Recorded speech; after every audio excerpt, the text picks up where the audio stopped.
Hello students, ये 9th class का मेरा पहला वीडियो है and chapter name is motion related to physics. Motion, Hindi meaning motion means move करना। मोशन मीन्स मूव करना।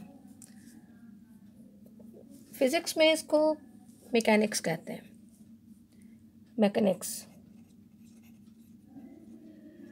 मैकेनिक्स की एक्चुअली दो ब्रांचेस हैं।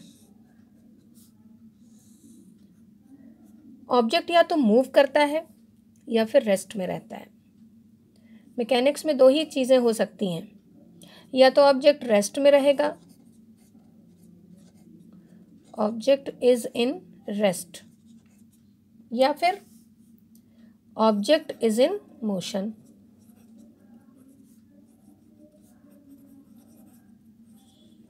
अगर ऑब्जेक्ट रेस्ट में है तो फिर इसको कहते हैं स्टैटिक्स, और अगर ऑब्जेक्ट मोशन में है तो हम इसको कहते हैं डायनामिक्स।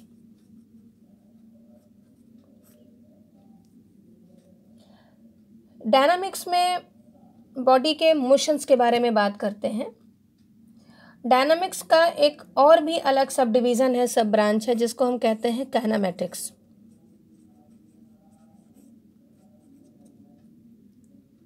और काइनेमैटिक्स हम उसमें पढ़ते हैं जिसमें हम मोशन के कॉज को भी डिस्कस करते हैं, कॉज ऑफ मोशन।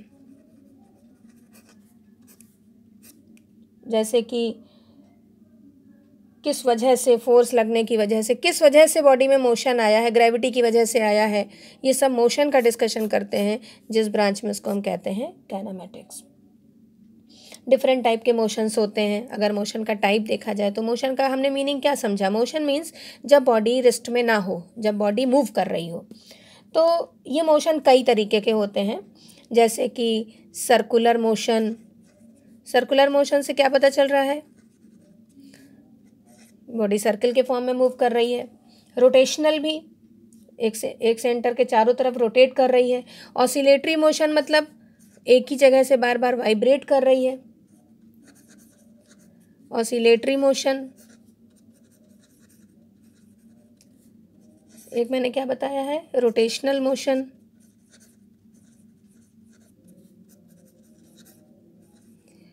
जब रेगुलर इंटरवल के बाद बॉडी अपना मोशन रिपीट करती है उसको हम बोलते हैं पीरियोडिक मोशन।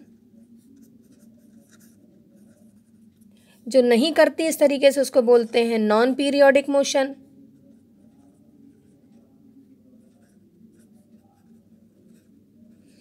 और जब कभी अचानक होने लगे दैट इज रैंडम मोशन, कोई रेगुलरिटी ना हो जिसमें, उसको हम बोलते हैं रैंडम मोशन। और भी बहुत तरीके के हैं, लेकिन अभी 9th क्लास में आपको सिर्फ दो तरीके के मोशन पढ़ने हैं। पहला है motion in straight line. Motion in a straight line, यानी इसका दूसरा नाम क्या हो गया? हम कह सकते हैं इसको रेक्टिलिनियर मोशन।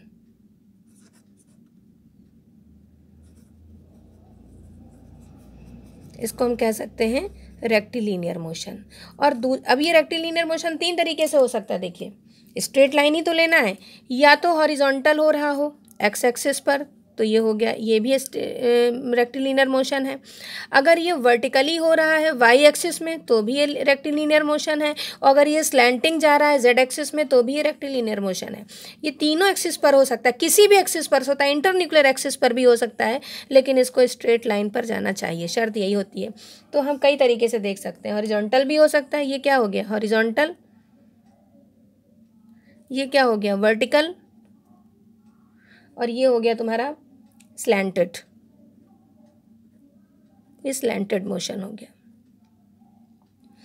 तो ये तीन तरह के मोशन अभी बेसिकली 9th क्लास में हैं, जो हम इसमें देखेंगे।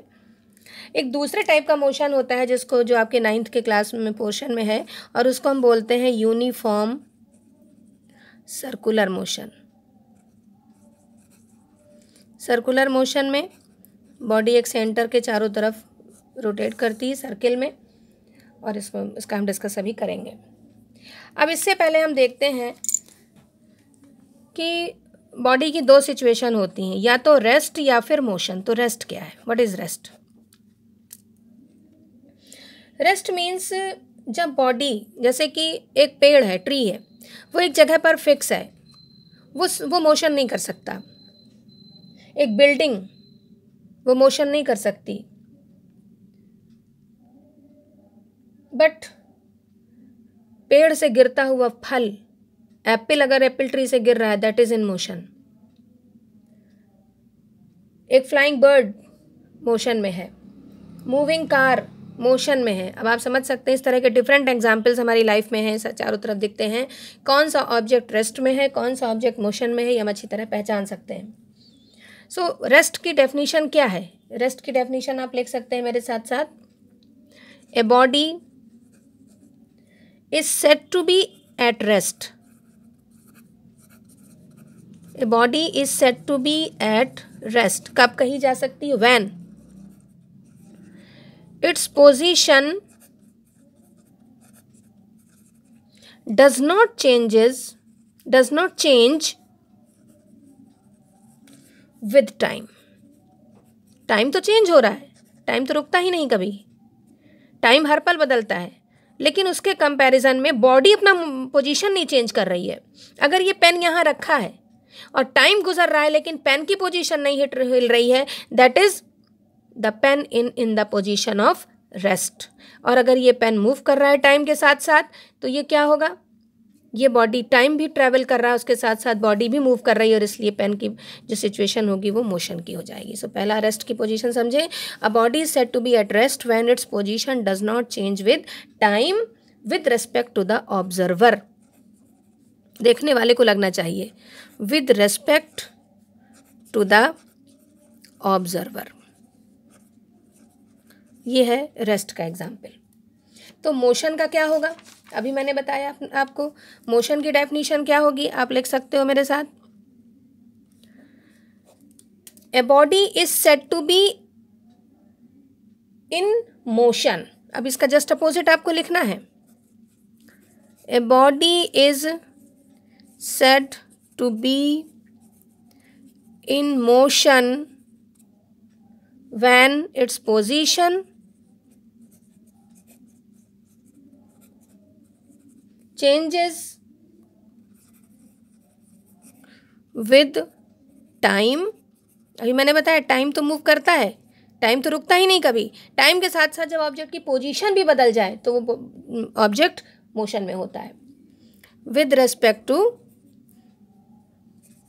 Observer, with respect to the observer.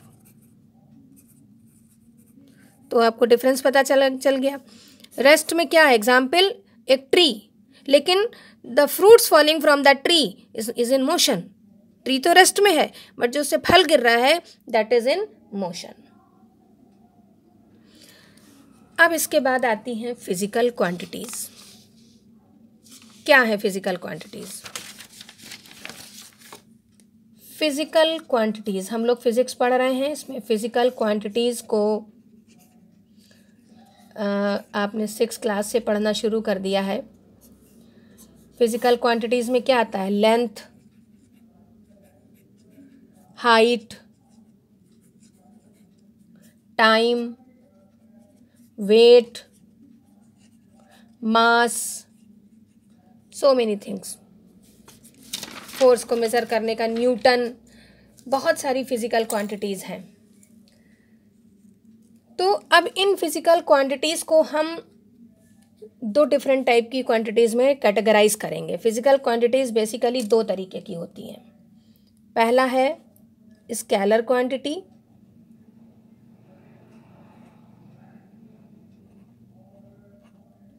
और दूसरी होती है वेक्टर क्वांटिटी। पहले हम स्केलर क्वांटिटी समझ लेते हैं। Scalar quantity means the physical quantity which have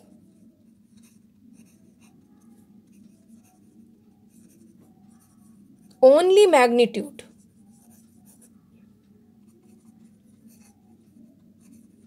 not the direction. Only magnitude, not the direction.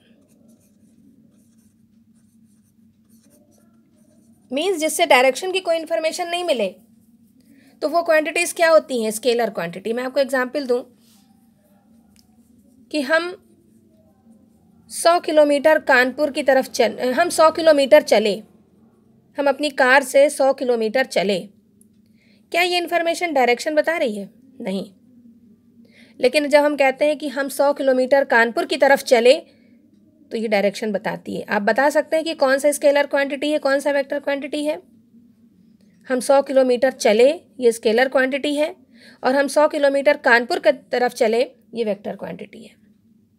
तो ये एक नॉर्मल तरीका है समझने का। फिलहाल अभी आप समझोगे कि the quantities which have only magnitude and no sense of direction are called scalar quantity. Suppose a body has mass 2 kg, mass 2 kg, but does not have any sense of direction. So mass जो होता है, example mass is the scalar quantity. Scalar quantity में algebraic operations केवल normal algebraic operations वो भी करते हैं। कैसे?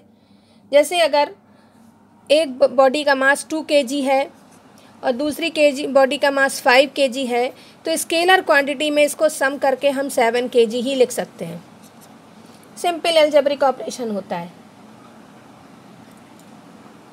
लेकिन मतलब बेसिक डिफरेंसेस क्या हैं? फिजिकल क्वांटिटीज़ में से स्केलर क्वांटिटीज़ में देखिए डायरेक्शन नहीं होता, सिर्फ मैग्नीट्यूड होता है।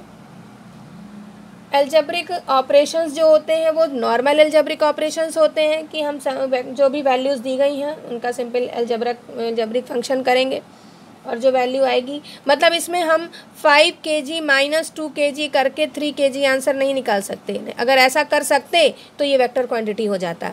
हम ये नहीं कर पाते हैं, सिर्फ ये कर पाते हैं, इसलिए ये स्केलर क्वांटिटी है। अब आता है वेक्टर क्वांटिटी, दूसरे टाइप की फिजिकल क्वांटिटी है। वेक्टर क्वांटिटी क्या होता है? नाम से ही पता चल रहा है कि along with magnitude it also have direction। Vector quantity मतलब physical quantity which have direction along with magnitude। अब हम यहाँ कह सकते हैं कि हम 100 किलोमीटर कानपुर की तरफ चले। अब इससे कानपुर तरफ जाने का डायरेक्शन पता चल रहा है, इसलिए हम कह सकते हैं कि ये एक वेक्टर क्वांटिटी है। एग्जाम्पल इसका क्या लिख सकते हैं आप? एग्जाम्पल में आप लिख सकते हैं displacement,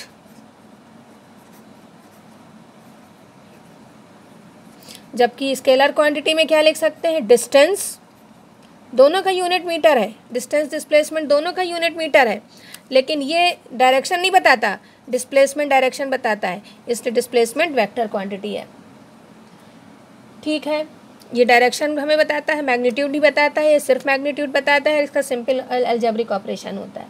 vectors normal algebraic operation ओबे नहीं करते। फॉर एग्जाम्पल, अगर 2 मीटर चल रहे हैं एक तरफ और फिर 3 मीटर चल रहे हैं, तो ये इसका आंसर टोटल जो होगा डिस्प्लेसमेंट 2 + 3 मीटर भी हो सकता है एंड 3 - 2 मीटर भी हो सकता है, क्योंकि डायरेक्शन पर डिपेंड करता है। कैसे? मान लीजिए 2 मीटर हम पहले एक पॉइंट से 2 मीटर चले और फिर उसी पर आगे 3 मीटर चल गए, तो टोटल क्या हो जाएगा? 2 + 3 5 मीटर। तो इसका एल्जेब्रिक ऑपरेशन ये भी हो सकता है। लेकिन इसी में ऐसा हो जाए कि हम पहले 2 मीटर इस डायरेक्शन में करें और फिर हम उल्टे चल पड़े और हम 3 मीटर इस डायरेक्शन में आए, तो हम 2 मीटर वापस लौटे और 1 मीटर से चले, तो हम 3 - 2 कितना चले? 1 मीटर चले सिर्फ। सो डिस्प्लेसमेंट जो होता है वो ये जो इस तरीके का वेक्टर क्वांटिटी का कैलकुलेशन होता है, ये नॉन एल्जेब्रिक ऑपरेशंस होते हैं, ये नॉर्मल एल्जेब्रिक ऑपरेशंस ओबे नहीं करते। अच्छा, अब आपको ये देखिए 2 एग्जाम्पल आए, डिस्प्लेसमेंट और डिस्टेंस। इनको समझ लेते हैं कि ये डिस्टेंस क्या होता है, डिस्प्लेसमेंट क्या होता है। नाम से ही देखिए पता चल रहा है, डिस्टेंस स्केलर क्वांटिटी है, मतलब नो डायरेक्शन, और इसका जो डेफिनीशन होता है, distance is the actual length of path, the actual length of path covered by the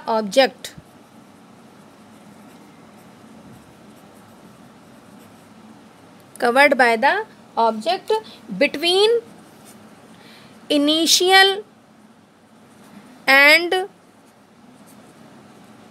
final positions, it is called distance. आप देख रहे हैं इसमें कोई डायरेक्शन नहीं पता चल रहा है, बट डिस्प्लेसमेंट क्या होता है?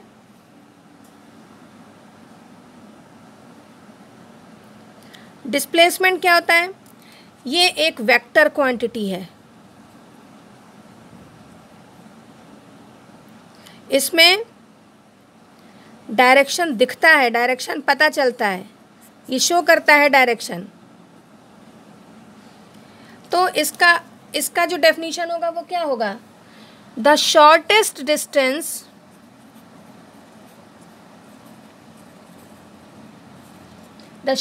Distance between initial and